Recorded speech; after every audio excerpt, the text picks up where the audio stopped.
Hello students, मेरा नाम संदीप खरे है। कैसे हैं आप सभी? उम्मीद है कि आपकी पढ़ाई बहुत अच्छी चल रही होगी।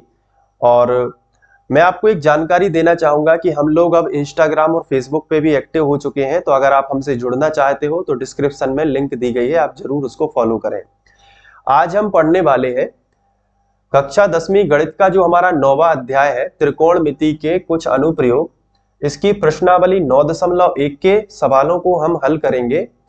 लेकिन कई बच्चे इसको डायरेक्ट हल करने लगते हैं, लेकिन मैं आपको थोड़ा बताना चाहूंगा कि जब तक आपका बेसिक सही नहीं होगा तो ये प्रश्नावली आप पे बनेगी नहीं। और बनेगी भी तो आप चंद सवालों को रट लेंगे, लेकिन आपको उतना अच्छा नॉलेज नहीं आ पाएगा, क्योंकि आपको पता ही नहीं है कि इसका बेसिक क्या है। तो आप इन सवालों को आप कैसे समझ पाओगे? आप तो सीधा रट लोगे। लेकिन मैं आपको थोड़ा सा यहाँ पे प्लस पॉइंट बताना चाहूंगा कि जब आप बेसिक पढ़ लेते हो तो ये सवाल आपको आसान लगेंगे और आपको इनकी भाषा भी अच्छे से समझ में आएगी। तो कॉपी पेन लेके बैठ जाओ अगर हो सके तो, और मेरे साथ ही आप नोट्स बनाते जाओ। और किसी कारण से अगर आपके नोट्स नहीं बन पाए हैं शुरू के चैप्टर्स के, तो आप मेरी हैंड रिटन, मैंने खुद हाथ से लिखे हुए कुछ पीडीएफ नोट्स बनाए हुए हैं संपूर्ण गणित के, वो भी एग्जाम्पल के साथ में। तो अगर आप वो लेना चाहते हो तो जो मेरा नंबर है 9131471072, फिर से सुन लीजिए 9131471072, आप इस पे मुझे व्हाट्सएप मैसेज करेंगे तो आपको हैंड रिटन नोट्स भी मिल जाएंगे। तो चलिए फिर, ये प्रश्नावली है, इसको बहुत अच्छे से बेसिक से करेंगे। तो इस वीडियो में आपको थोड़ा सा धीरज रखना होगा, क्योंकि मैं आपको सिखाने का रियल में प्रयास कर रहा हूं, आपको चीजों को बताने का प्रयास कर रहा हूं, ताकि आप सवालों को रटे ना और फिर बहुत अच्छे से मैं सॉल्यूशन भी वैसे ही कराऊंगा जैसा आपको बोर्ड एग्जाम में करना है। तो आपको सॉल्यूशन की बिल्कुल टेंशन नहीं लेनी है, पूरा हल बहुत अच्छे से कराऊंगा। लेकिन उसके पहले बेसिक बहुत जरूरी है भाई, बेसिक देखना आपको बहुत जरूरी है। तो आप महत्वपूर्ण बातों में सबसे पहले आप यहाँ पे हेडिंग डाल दीजिए, इस चैप्टर से संबंधित जितनी भी महत्वपूर्ण बातें हैं जहां से ऑब्जेक्टिव टाइप क्वेश्चन आ सकते हैं, वो मैं सब कुछ बता रहा हूं। तो महत्वपूर्ण बातें आप इस तरीके से हेडिंग डाल लीजिए, ठीक है। महत्वपूर्ण बातें। और चलिए पढ़ाई शुरू करते हैं, ठीक है। अपने आसपास देख लीजिए, शांति है, कोई शोरगुल तो नहीं है, ठीक है। देखें, महत्वपूर्ण बातों में सबसे पहली बात आती है कि मान लीजिए कि ये कोई मीनार है या कोई टावर है। इस तरीके से कोई मीनार है, कोई टावर हो सकता है, कोई बिल्डिंग हो सकती है। तो ये एक हाइट है मान लीजिए, तो हमने इसको अभी फिलहाल मीनार मान के चला है, और ये मीनार की ऊंचाई हम मान लेते हैं कि ये मीनार ए बी है। अब ये मीनार जो है, इसके आसपास ये पूरा मैदान है, या हम कह सकते हैं धरातल है, ठीक है। और इस धरातल पे मान लो कि यहाँ पे कोई बच्चा बैठा हुआ है सी पॉइंट पे। छोटी छोटी बातें हैं, लेकिन आपका बेसिक बहुत क्लियर होगा, टेंशन नहीं लेनी है। जीवन में जब भी आपको आगे बढ़ना हो तो थोड़ा सा आपको बेसिक का ध्यान देना चाहिए, ठीक है। बेसिक पता नहीं होगा, आप सवालों को रटते फिरोगे, फिर बनेगा कुछ नहीं। थोड़ा ध्यान दीजिए यहाँ पे। अब यहाँ पे कोई बालक बैठा है, और जब वो ऊपर देखता है, ऊपर देखेगा तो उसको मीनार का सबसे ऊपर का हिस्सा दिखेगा, बिल्कुल दिखेगा। तो ये देखो, ये मीनार का ऊपर का हिस्सा। तो ये जो लाइन है ये मैंने बना दी। जब वो ऊपर देखेगा तो इस तरीके की एक लाइन बनती है, ये रेखा बनती है। ये सही में नहीं बनती है ना, आप इसको देख पाओगे, ये काल्पनिक रेखा है कि जब भी हम किसी भी चीज को देखते हैं तो हमारी आंख से उस वस्तु तक एक रेखा जाती है। और इस रेखा को हम क्या कहते हैं? इस रेखा को बताइए, क्या आप बता सकते हैं इस रेखा को क्या कहते हैं? क्या आपने कहीं पढ़ा है? आप कमेंट कर दीजिए। इस रेखा को कहते हैं दृष्टि रेखा। क्या कहते हैं? फिर से बोलो, दृष्टि रेखा। तो आपको चित्र बना लेना है और ये सब लिख लेना है। इस रेखा को क्या कहते हैं? दृष्टि रेखा। और इसी बालक से या इसी बच्चे से मीनार का सबसे नीचे का हिस्सा देखा जाए तो एक लाइन बन रही है, ये देखो। ये मतलब देखा नहीं जाए, ये लाइन बन रही है, ये धरातल है एक्चुअली में। तो ये क्षैतिज लाइन कहलाती है। तो इसे हम कहते हैं क्षैतिज रेखा, क्षैतिज रेखा। क्षैतिज रेखा की क्या खासियत होती है कि क्षैतिज रेखा कहीं भी बनाई जा सकती है, बस वो समांतर होनी चाहिए। जैसे मान लो इसके समांतर मैंने एक दूसरी लाइन खींच दी, मान लो कि ये खींच दी, बस इसके समांतर खींची है तो ये भी क्षैतिज रेखा कहलाएगी। और मान लो कि इसके समांतर एक क्षैतिज लाइन मैंने ऊपर खींच दी इस तरीके से, तो ये भी क्षैतिज लाइन, ये भी क्षैतिज रेखा कहलाएगी। मतलब क्षैतिज रेखा कहीं भी बनाई जा सकती है, बस उसके समांतर होनी चाहिए। यहां यहां यहां कहीं भी बना सकते हैं, ठीक है। तो ये क्षैतिज रेखा की विशेषता होती है कि इसको हम मुख्य जो क्षैतिज रेखा होती है यानी पृथ्वी या हम धरातल कह सकते हैं, इसके समांतर हम कहीं पे भी बना दे वो क्षैतिज रेखा ही हम मानेंगे। तो अभी कहाँ है ये मुख्य क्षैतिज रेखा, पृथ्वी को ही क्षैतिज हॉरिजॉन्टल लाइन कहते हैं। क्षैतिज रेखा ये होती है, आड़ी लाइन जिसे हम कह सकते हैं, ये क्षैतिज लाइन। और ये क्या है, दृष्टि रेखा। अब यहां पे हो क्या रहा है, बहुत ध्यान से समझना कि दृष्टि रेखा और क्षैतिज रेखा के बीच में एक कोण बन जाता है। ये कोण कब बना, जब बच्चे ने ऊपर की ओर देखा। तो जब कोई व्यक्ति ऊपर देखता है, बहुत ध्यान से सुनना, जब कोई व्यक्ति ऊपर देखता है तो दृष्टि रेखा और क्षैतिज रेखा के बीच बने कोण को हम उन्नयन कोण कहते हैं। बहुत ध्यान से समझना, जब कोई व्यक्ति कहां देखता है, ऊपर देखता है। जैसे ये व्यक्ति है, अब जैसे मैं ही मान लू मैं इस तरीके से खड़ा हूं, ठीक है, तो मैं सामने देख रहा हूं, तो मेरी हॉरिजॉन्टल लाइन ये होगी, मैं सामने देख रहा हूं। लेकिन जब मैं ऊपर देखूंगा तो मैं इस तरीके से आंखों को ऊपर उठा रहा हूं, तो मेरी जो है दृष्टि रेखा ये हो गई। तो इनके बीच का जो एंगल बनेगा, आप समझ पा रहे हो, ये जो कोण बन रहा है ये कहलाएगा उन्नयन कोण। ये कोण क्या कहलाएगा, उन्नयन। इसका उन्नयन नाम क्यों पड़ा, क्योंकि हम अपने नयन जो है अभी सीधे देख रहे थे, लेकिन फिर हम अपने आंखों, आंख मतलब नयन, नयन को हम ऊपर कर रहे इस तरीके से, तो हमने अपनी नयन को ऊपर किया, यानी हमने अपने नयन को ऊपर उठाया, यानी उन्नयन किया। तो ये जो कोण है इसे हम कहते हैं, इस कोण को हम क्या कहेंगे, इस कोण को हम कहेंगे, यहां पे यहीं पे लिख देते हैं, उन्नयन कोण। उन्नयन कोण कब बनता है, जब कोई व्यक्ति ऊपर देखता है। तो इसकी डेफिनेशन क्या होगी, आपको ध्यान रखने के लिए आप हेडिंग लगा दीजिए, उन्नयन कोण। बिल्कुल फोकस नहीं खोना है, यहीं पे देखना है, उन्नयन कोण, ठीक है। इसकी डेफिनेशन लिख लो, कभी एग्जाम में पूछ ली जाए तो आप उसको अच्छे से लिख पाओ। क्या लिखोगे, जब कोई व्यक्ति कहां देखता है, बताइए, जब कोई व्यक्ति ऊपर देखता है, अभी तो मैंने बताया ना, जब कोई व्यक्ति ऊपर देखता है, ऊपर देखता है तो दृष्टि रेखा और क्षैतिज रेखा के बीच बने कोण को, तो दृष्टि रेखा और क्षैतिज रेखा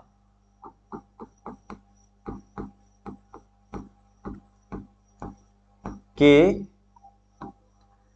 बीच बने कोण को, बीच बने कोण को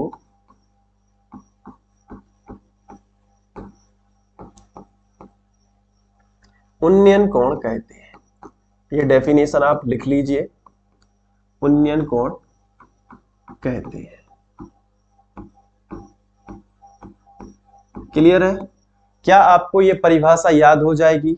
अगर याद हो जाएगी तो कमेंट में लिख दीजिए यस सर, हम याद कर लेंगे।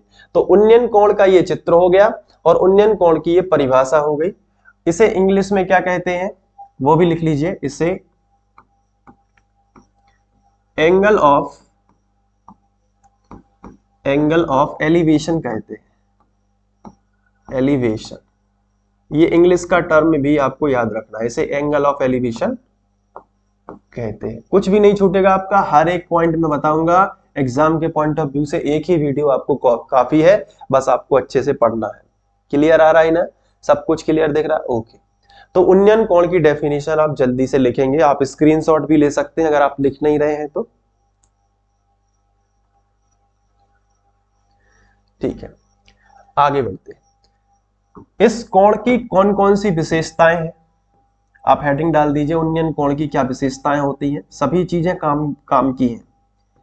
उन्नयन कोण की क्या क्या विशेषताएं हैं, तो पहली विशेषता ये है कि यह कोण 90 अंश से अधिक नहीं हो सकता। 90 अंश से यानी समकोण से अधिक नहीं हो सकता। क्यों नहीं हो सकता? क्योंकि आप खुद ही दिमाग लगाइए कि ये एंगल है, अब ये 90 से ज्यादा हो जाएगा तो इस तरफ चला गया, तो इस तरफ वाली वस्तु को देखने लगेगा, तो उसके लिए फिर से ये 90 से कम ही माना जाएगा इस तरफ, है ना। उस केस में जब ये इस तरफ चला जाएगा तो ये वाली क्षैतिज रेखा इस्तेमाल होने लगेगी, तो वो 90 से कम हो जाएगी। तो कभी भी अब ये पूछा जाता है पेपर में कि उन्नयन कोण क्या 90 से अधिक हो सकता है, तो आपको लिखना है उन्नयन कोण 90 डिग्री से अधिक किसी भी हालत में नहीं हो सकता। तो ये पॉइंट आप लिख लीजिए कि 90 से अधिक नहीं हो सकता।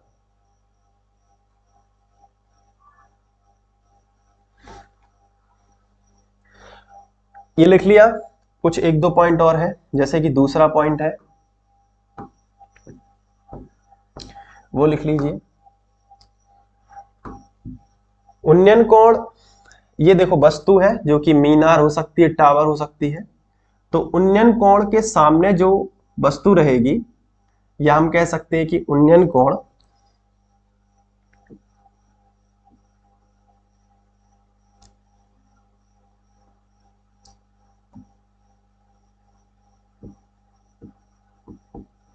उन्नयन कोण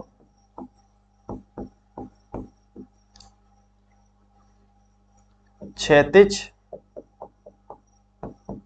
और वस्तु के बीच, ये देखो क्षैतिज लाइन है और ये क्या है, वस्तु है जो कि मीनार, टावर, कुछ भी बिल्डिंग हो सकती है, के बीच 90 डिग्री का कोण होता है, जिससे क्या होगा, एक समकोण त्रिभुज बन जाएगा। जिससे क्या होता है, ये समकोण त्रिभुज बन जाता है इस तरीके से, यहाँ 90 अंश हो जाएगा और 90 अंश के सामने क्या होती है, दृष्टि रेखा होती है। तो ये भी पॉइंट आप लिख सकते हो कि 90 अंश के सामने दृष्टि रेखा होती है। ये पूछा जा सकता है आपसे कि 90 समकोण के सामने कौन सी रेखा होती है, क्षैतिज रेखा की दृष्टि रेखा, तो आप बोल देना दृष्टि रेखा।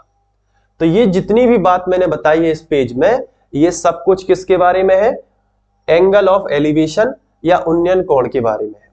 अब आगे बढ़ते हैं, अब हम अवनमन कोण की भी बात कर लेते हैं यहां पे। तो अब हेडिंग लगा दीजिए अवनमन कोण, हेडिंग लगा दीजिए अवनमन कोण। ये क्या होता है अवनमन कोण, इसको देख लेते हैं। इसे इंग्लिश में बोलते हैं एंगल ऑफ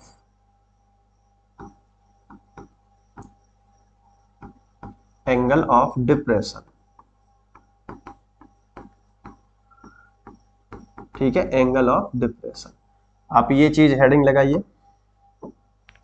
इसमें भी सेम क्या चित्र बनाना है, देखो मैं आपको बता दूं। देखो चित्र बना लिया हमने 90 डिग्री, और यहाँ पे कोई मान लो व्यक्ति है, यहाँ देखो बहुत ध्यान से समझना। ये मान लो कि ए भी एक मीनार है और यहाँ पे कोई पेड़ लगा हुआ है, सी बिंदु पे कोई पेड़ लगा हुआ है और एक व्यक्ति यहाँ पे बैठा हुआ है, एक व्यक्ति यहाँ बैठा है, समझ पा रहे हो, एक पर्सन बैठा है मान लो पी। तो एक कोई पर्सन यहाँ पे बैठा है, कोई व्यक्ति बैठा है और वो इस ऊंचाई पर बैठकर उस पेड़ को देखने लगे, तो उसे क्या करना पड़ेगा, उसे अपनी आंखों को नीचे झुकाना पड़ेगा और फिर देखेगा वो पेड़ को। तो इस तरफ से वो क्या कर रहा है, अपनी आंखों को नीचे झुका रहा है।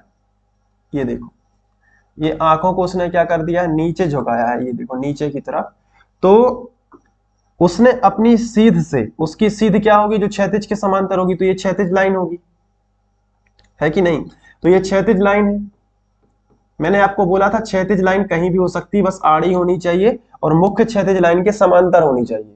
तो मैं आपसे एक ही बात बोलूंगा कि ये वाली लाइन क्या है, ये वाली लाइन, तो आप सिंपल वे में बोल दोगे कि सर ये क्षैतिज रेखा है। क्या है ये, क्षैतिज रेखा है। और ये वाली लाइन क्या है, तो आप इसको बोल दोगे कि सर ये दृष्टि रेखा है। आपको पता है ना कि ये आंख से मिलाती हुई रेखा है, तो ये क्या है, दृष्टि रेखा। और इनके बीच में जो कोण बनेगा ये वाला, ये कहलाएगा अवनमन कोण। क्योंकि ये जो कोण है, पहले कोई व्यक्ति सीधा देखता है, लेकिन अब उसको पेड़ देखना है, तो वो अपना एंगल क्या करेगा, नीचे करेगा आंख का। तो इनके बीच में जो नीचे उसने आंख झुकाई है, तो एंगल ऑफ डिप्रेशन बन गया, यानी कि अवनमन कोण बन गया, ये थीटा बन गया। समझ पा रहे हो कि नहीं। तो सेम टू सेम परिभाषा है, बस इतना जोड़ देना है कि जब कोई व्यक्ति नीचे देखता है, जब कोई व्यक्ति क्या करता है, नीचे देखता है, उसमें था ऊपर देखता है, नीचे देखता है, तो क्षैतिज रेखा और दृष्टि रेखा के बीच बना कोण, क्षैतिज रेखा और दृष्टि रेखा, दृष्टि रेखा के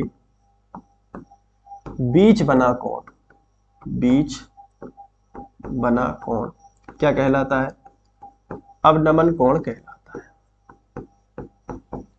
आप इस चीज को नोट कर लो जल्दी फटाफट, अवनमन कोण कहलाता है। ठीक है, इसे एंगल ऑफ डिप्रेशन कहते हैं। तो आप इस चीज को भी समझ पाए होंगे कि कब बनता है ये अवनमन कोण, जब कोई व्यक्ति ऊपर से नीचे देखता है।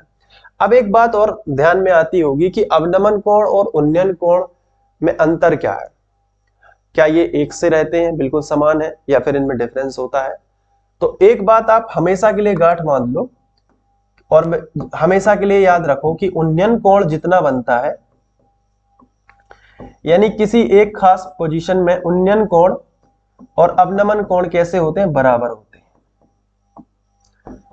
यानी वही उन्नयन कोण होगा उसी चित्र में, वही अवनमन कोण होगा। जैसे इस चित्र में मान लो कि ये अवनमन कोण है, तो यहां पे थीटा बनेगा, तो जेड आकृति का एंगल में जेड आकृति के कोण आपस में बराबर होते हैं। तो अगर मान लीजिए कि ये जो है थीटा है, ये थीटा है, तो ये भी क्या हो जाएगा, थीटा ही हो जाएगा। तो ये अवनमन कोण है, मान लो ये 60 डिग्री का था, तो ये भी यहाँ पे भी हम कितना लिख सकते हैं, 60 डिग्री लिख सकते हैं। इस बात को ध्यान रखना, सवालों में काम में आएगा कि अगर ये 60 है तो ये भी क्या हो जाएगा, 60 डिग्री हो जाएगा। तो ये चीज आपको ध्यान रखनी है कि जितना अवनमन कोण होगा वही उन्नयन कोण होगा।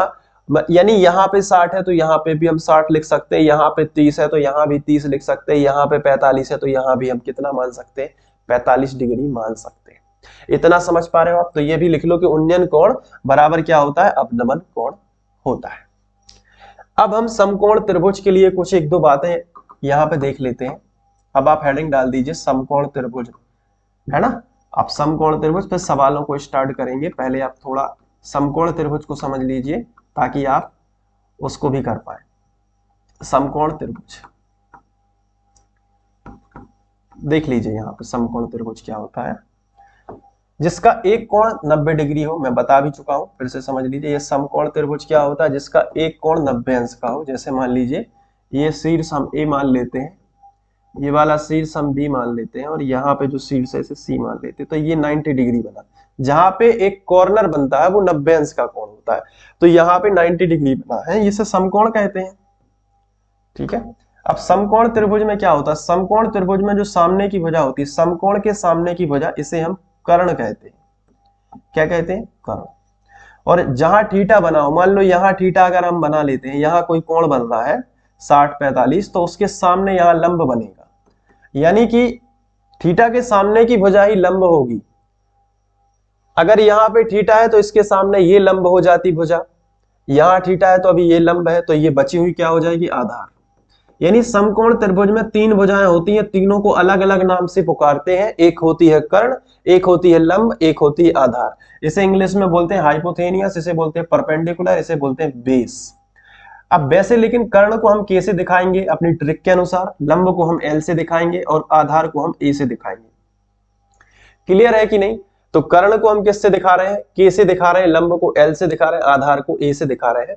अब समकोण त्रिभुज में कुछ त्रिकोणमितीय अनुपात होते हैं जिनका बहुत ज्यादा यूज होना है। सबसे ज्यादा यूज होता है टेन का, टेन थीटा का। सबसे ज्यादा उपयोग किसका होता है, टेन थीटा का। लेकिन इसके अलावा भी दो यूजेस और हैं, दो त्रिकोणमितीय अनुपात और हैं, जैसे कि साइन थीटा और कोस थीटा। ये दो त्रिकोणमितीय अनुपात और हैं। तो आपको ये त्रिकोणमितीय अनुपात डायरेक्ट याद होने चाहिए कि साइन थीटा, कोस थीटा और tan theta, sine theta, cos theta, tan theta, sine theta, cos theta, tan theta. अब इनके फॉर्मूले भी होते हैं, जैसे साइन थीटा का होता है लंब बटे कर्ण, लंब बटे कर्ण। तो साइन थीटा का सूत्र आपको याद रखना है, यानी साइन थीटा का मतलब क्या होता है, लंब बटे कर्ण। कोस थीटा का मतलब क्या होता है, आधार बटे कर्ण। अब आप कहोगे सर हमें याद कैसे होगा ये, तो इसकी मैंने एक ट्रिक बनाई हुई है, आप याद कर लेना। कोस थीटा का आधार बटे कर्ण और टेन थीटा का होता है लंब बटे आधार।